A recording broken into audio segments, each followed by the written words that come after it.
मित्रों नमस्कार, मैं हूं राकेश कुमार। आप देख रहे हैं मत अभिमत। मित्रों, शिक्षा विभाग में पूरा हलचल मचा हुआ है, हाय तौबा मचा हुआ है। और कारण स्कूलों का समय सारणी। 16 तारीख को स्कूल नियमित रूप से खुल गए। गर्मी की छुट्टी 15 को समाप्त हो गई थी और समय सारणी ये दिया गया था कि 6 बजे से 12 बजे तक स्कूल होगा और 12 से 1:30 बजे तक दक्ष का जो विशेष क्लास होता है वो होगा। इसको लेकर शिक्षकों में भारी आक्रोश, शिक्षक संघों में आक्रोश। शिक्षक संघ ने भी शिक्षा मंत्री से लेकर मुख्यमंत्री को अपना पत्र दिया है। इधर 5 एमएलसी तुरंत मुखर हुए, वो सामने आए।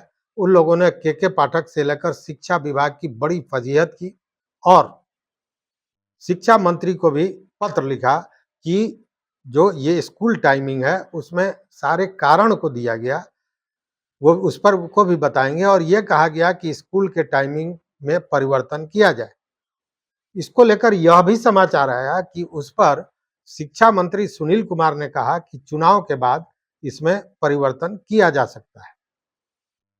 लेकिन अब मामला कुछ दूसरा नजर आ रहा है और ये बड़ा महत्वपूर्ण है।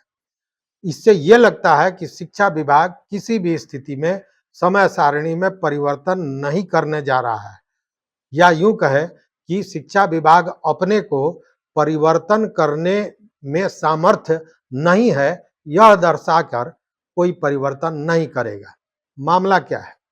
मामला है जो शिक्षा विभाग द्वारा सोशल मीडिया पर पोस्ट किया गया है। वो पोस्ट ये किया गया है कि जो शिक्षा का अधिकार अधिनियम 2009 है, उसमें स्कूलों का अवधि जो संचालन स्कूल जो चलते हैं, पठन पाठन की जो अवधि होती है वह कम से कम 7.5 घंटा का रखा गया है।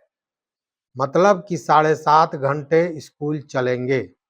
वहीं पोस्ट में बताया गया है कि निःशुल्क एवं अनिवार्य बाल शिक्षा अधिनियम 2009 में भी स्कूल के की अवधि जो है, शिक्षण कार्य का जो अवधि है वो 7.5 घंटा का है। अब ये जो पोस्ट आया है उसके बाद स्पष्ट हो जाता है कि शिक्षा विभाग समय सारणी में कोई परिवर्तन नहीं करेगा। नहीं करने का सबसे बड़ा कारण यह होगा कि शिक्षा विभाग कहेगा कि मैं कानून के तहत चलता हूं और कानून में 7.5 घंटा है, इसलिए उससे कम में काम नहीं चलेगा। अब आप देख लीजिए, 6 से 1:30 बजे पूरी तरह मिला के 7.5 घंटा होता है और 7.5 घंटा के हिसाब से ही समय सारणी को रखा गया था। मतलब कि शिक्षा विभाग समय को कम करने में अपनी असमर्थता जताएगा। जबकि एमएलसी लोगों ने जब अपना पत्र दिया उसमें यह बताया कि 6 बजे स्कूल पहुंचते हैं जब बच्चे, वो आधी नींद में होते हैं। उस समय घर में कुछ बना नहीं होता है।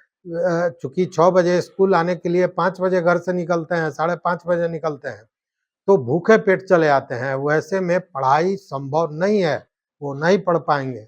शिक्षकों की बात आई, शिक्षिकाओं की के समस्याओं की बात है कि शिक्षिकाएं घर का भी काम करती हैं, उनका भी परिवार है, बच्चा है, उसके लिए कब वो खाना बनाएंगी। दूसरी बात कि 6 बजे स्कूल पहुंचने के लिए 5 बजे घर से निकलना पड़ेगा और उस समय यातायात का जो साधन है वो सुचारू रूप से नहीं चलता है, तो आने जाने में परेशानी है। उस समय वीराना होता है, उसमें अगर कोई अनहोनी हो जाती है तो इसका जिम्मेवार कौन होगा।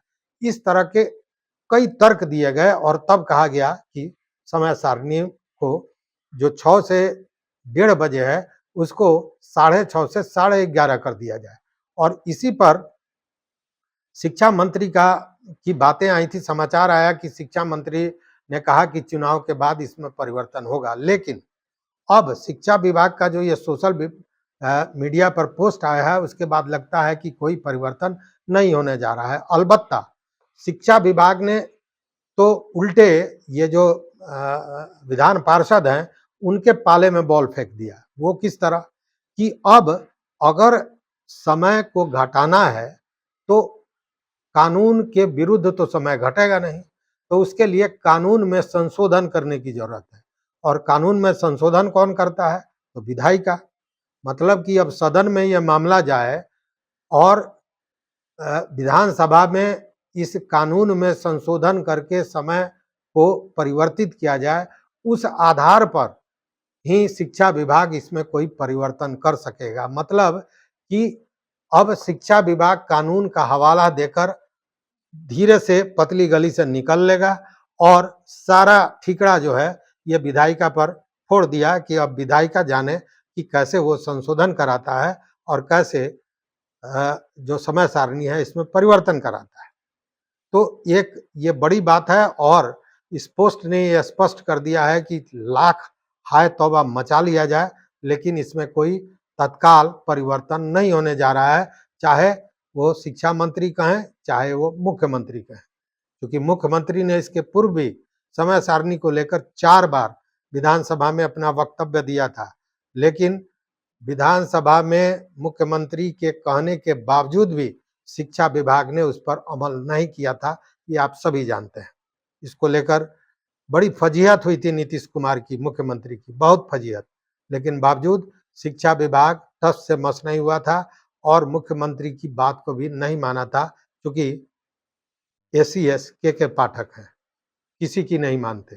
अंगद की जरा जब पैर जमा दिया तो बस जमा दिया, तो किसी के सुनते नहीं है। अब इसमें वो काहे किसी की सुनेंगे, जबकि उनके लिए एक बड़ा हथियार ये अधिनियम बन गया है। तो अंत में यही कहा जा सकता है कि कोई परिवर्तन तत्काल होता नजर नहीं आ रहा है, लेकिन देखते हैं शिक्षा मंत्री ने कहा है क्या होता है, मुख्यमंत्री के पास भी बातें गई हैं, क्या होता है।